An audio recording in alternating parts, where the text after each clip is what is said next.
C'è un palazzo a Manchester in cui il tormento degli uomini che vi hanno respirato si è tramandato di generazione in generazione, fermentando in silenzio. Si tratta del Leicester Free Trade Hall, costruito in memoria delle vittime del massacro di Peterloo, avvenuto il 16 agosto 1819. Negli anni le sue mura hanno saputo accogliere i più disparati sentimenti, dalle proteste per l'abrogazione dei Corn Laws alle letture teatrali di Charles Dickens, fino alle contestazioni femministe, ad opera di Christabel Pankhurst e Annie Kenney. Il 4 giugno 1976, la passione e l'inquietudine, che per anni erano rimaste silenti tra le ombre del palazzo, furono vomitate a fiotti dalla rabbia di 4 ragazzi.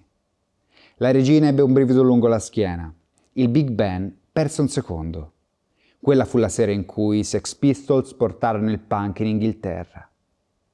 C'è un evento però che più di ogni altro mi piace credere abbia fatto da tramite tra le generazioni di spettri del Leicester Free Trade Hall, innescando la scintilla del principio e perché no della nascita del punk. E bisogna tornare indietro di 10 anni e a una sala situata un piano sotto a quella dello show dei Sex Pistols. La nostra storia inizia così, da un concerto che fu la fine di una e l'inizio di un'altra delle tante vite vissute da un uomo.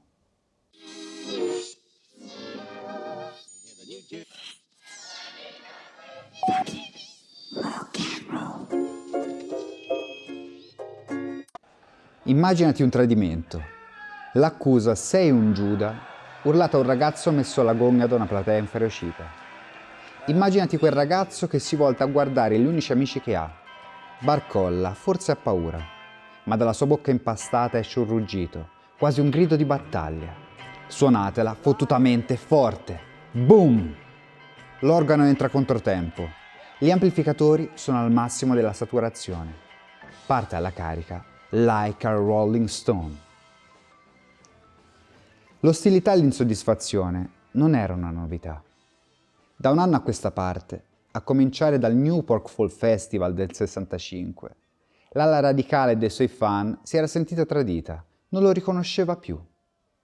La sera del 17 maggio 1966 al Leicester Free Trade Hall, la svolta fu lampante agli occhi di tutti. Basta compromessi, era all'apice della sua massima creatività.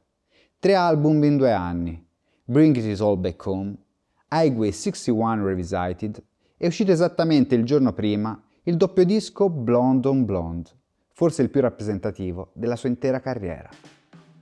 Albert Grossman, il suo manager, è affamato, spinge, vuole di più.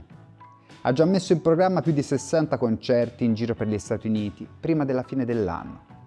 E allora via, è esausto ma tira avanti.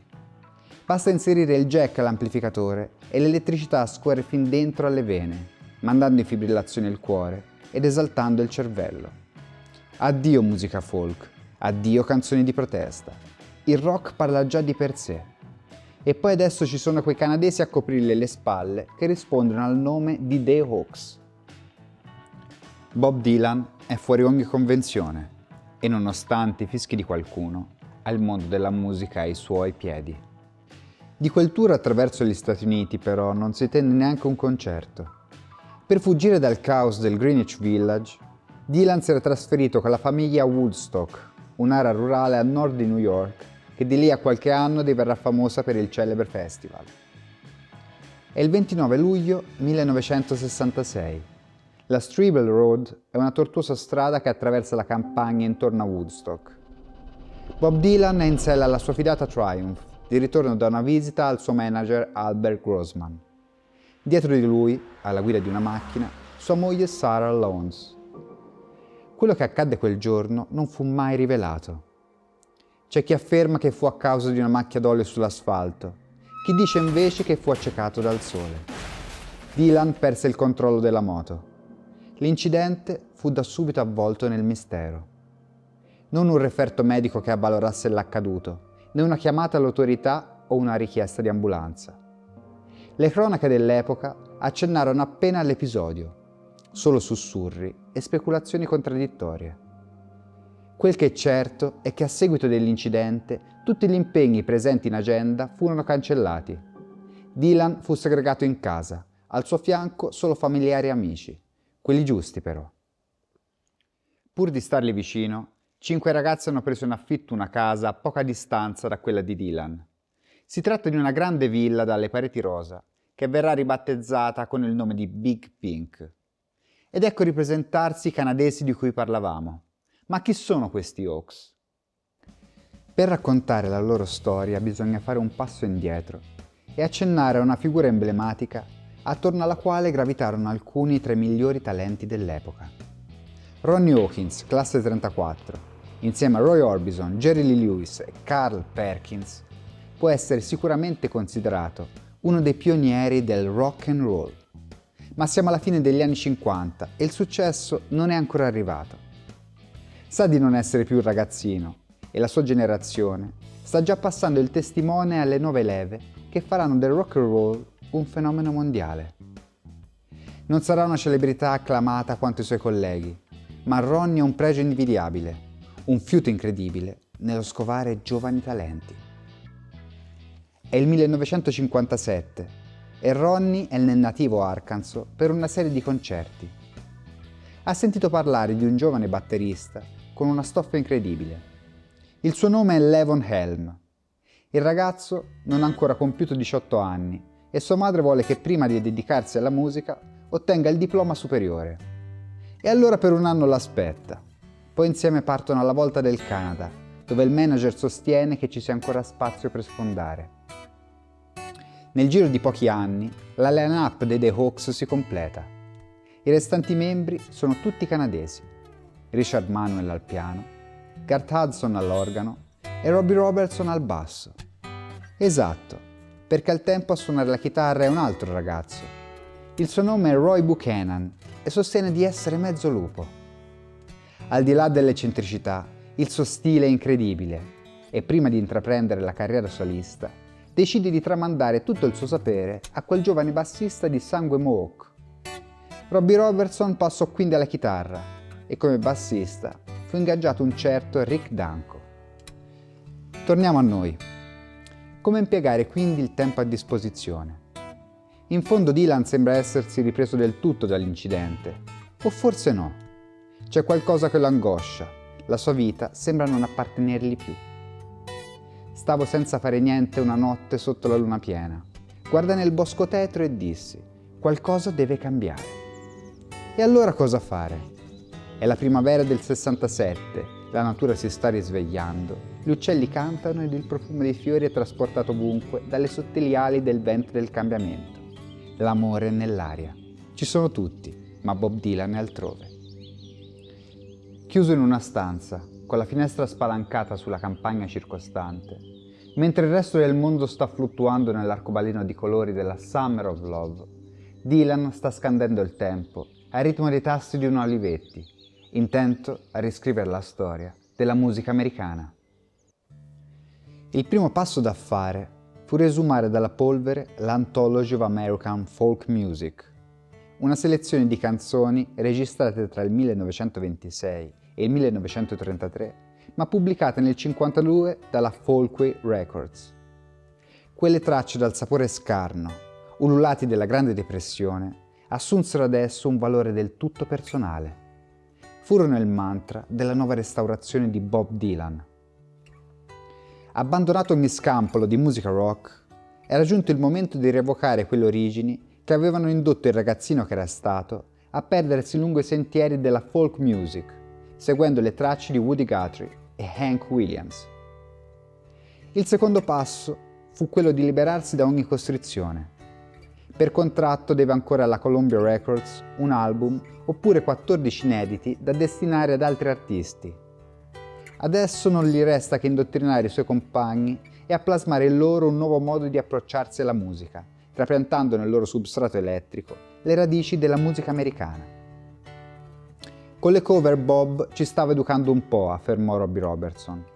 Tutta la faccenda folk per noi era ancora in discussione, non era il treno su cui eravamo arrivati. Trasformarono la cantina della Big Pink in una rudimentale sala di registrazione dal pessimo riverbero, composta da qualche microfono e un registratore a 2 tracce. E mentre la libertà volava alta, stimolando l'ispirazione, un cane di nome Hamlet muoveva a tempo la coda. primo testimone di quelle registrazioni. Videro così la luce i basement tapes, i celebri nastri della cantina. Facevamo 7, 8, 10, qualche volta 15 canzoni al giorno, ricorda Garrett Hudson. Alcune erano vecchie ballate e canzoni tradizionali, ma altre Bob volle portarle oltre. Noi suonavamo la melodia, lui cantava qualche parola che aveva scritto e poi aggiungeva altro, oppure solo suoni fatti con la bocca. È un buon modo di scrivere canzoni. Nel giro di pochi mesi, il contratto con la Columbia Records fu rispettato. Il copyright di quelle 14 canzoni fu registrato dalla Dwarf Music, etichetta discografica fondata da Dylan e Grossman nel 65 e destinata ad altri artisti. Brani come A Million Dollar Bash, You Ain't Going Nowhere e Too Much of Nothing furono portati in classifica da band del calibro di Fairport Convention, The Byrds e Peter, Paul and Mary. In totale furono registrate più di 100 canzoni tra brani inediti e cover di pezzi tradizionali. Qualcosa però si sviluppò andando contro ogni pronostico. I demo di quei basement tapes cominciarono a circolare senza autorizzazione lungo gli scaffali di collezionisti privati, fino ad arrivare tra le mani di due puristi dell'analogico, Dub Taylor e Ken Douglas. Sotto il nome di Trademark of Quality, attingendo i demo dei nastri della cantina ed altro materiale informale di Bob Dylan, i due pubblicarono un doppio bootleg con un totale di 25 canzoni. L'album, soprannominato The Great White Wonder a causa dell'anonima copertina bianca, fu pubblicato nel luglio del 1969 e divenne celebre come il primo disco pirata della storia. La parentesi però non si conclude qui. Cavalcando l'onda della fama del Great White Wonder, gli editori del magazine Rolling Stone pubblicarono il 18 ottobre 1969 una entusiasta recensione riguardo l'ascolto di un nuovo album pirata.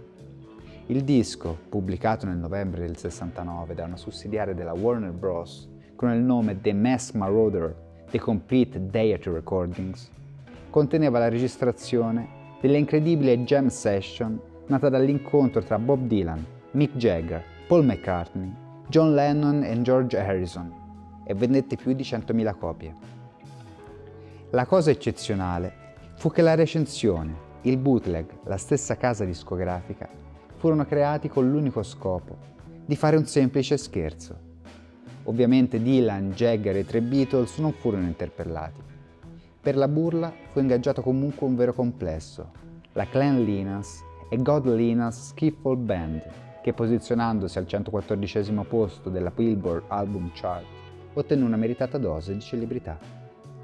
Tornando ai basement tapes, le registrazioni di quelle sessions furono pubblicate il 26 giugno 1975, sempre sotto pressione della Columbia Records, a 8 anni di distanza dalla loro effettiva nascita, prendendo forma in un doppio album dal nome appunto The Basement Tapes. Il disco ebbe da subito un notevole successo, guadagnandosi la 7ª posizione della classifica americana. Quello del 1975 però fu un prodotto snaturato, imbastardito da sovraincisioni e modifiche attuate in fase di missaggio, che ne travisarono l'intento originario. Fu comunque senza ombra di dubbio un ottimo album, acclamato da fan e critica. Ma la sua pubblicazione non fu altro che una lieve vibrazione dell'onda d'urto di quel flusso creativo che si è propagata lungo l'arco degli ultimi 50 anni, senza perdere di intensità. Esatto, perché finalmente, il 3 novembre 2014, la Columbia Records pubblicò l'intero materiale di quei basement tape.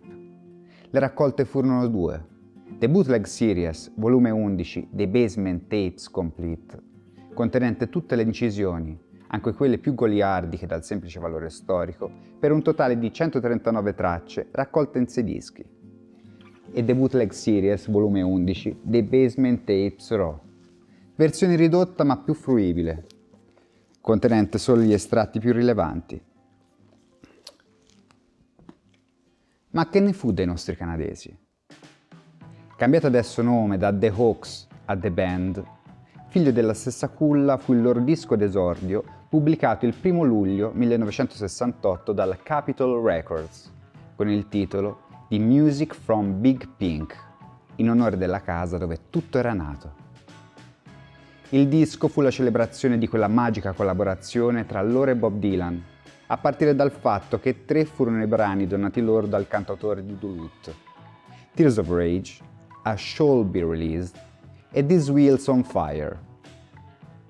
La canzone The Weight, scritta da Robbie Robertson, ma di evidente matrice dylaniana, fu inclusa nella colonna sonora del film Easy Rider e riproposta da Jimmy Page, The Edge e Jack White nel documentario It Might Get Loud.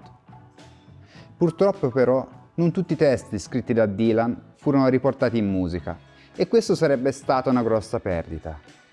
Se non che, nel marzo del 2014, il produttore discografico T-Bone Barnett chiamò in raccolta 5 dei musicisti più esclusivi del momento. Sotto il nome di The New Basement Tapes, Marcus Mumford, Elvis Costello, Jim James, Taylor Goldsmith e Rhiannon Giddens diedero nuova vita a quei testi caduti nell'oblio. Le 20 canzoni furono raccolte nell'album Lost on the River, The New Basement Tapes. Come testimonianza di questa grande opera di riesumazione, fu tratto anche un documentario dal titolo Lost Songs, The Basement Tapes Continued, in cui è presente un'esclusiva intervista di Bob Dylan e un cameo di Johnny Depp, perché in fondo lui è ovunque. Se hai paura di metterti in discussione e di rivalutare le tue convinzioni musicali, non ascoltare i Basement Tapes. Faticheresti a districarti tra quell'intrico di nastri e ne usciresti con le orecchie impastate di polvere. Se invece hai bisogno di perderti con l'obiettivo di ritrovarti, saranno allora la colonna sonora perfetta per te. Come disse Bob Dylan nella sua prima intervista dopo l'incidente, quello che sto facendo principalmente è vedere solo pochi amici intimi, leggere i libri di persone di cui non ho mai sentito parlare, pensare a dove sto andando, chiedermi perché sto correndo e perché sono troppo confuso, cosa sto apprendendo, cosa sto dando, cosa sto prendendo. E soprattutto, quello che sto facendo è tentare di migliorare me stesso e di fare musica migliore, che è tutta la mia vita. Perché in fondo, come ebbe modo di scoprire Bob Dylan, è proprio dalla riscoperta dei più piccoli e sani principi e dalla condivisione di essi con le persone giuste che involontariamente prendono forma i veri capolavori della nostra vita.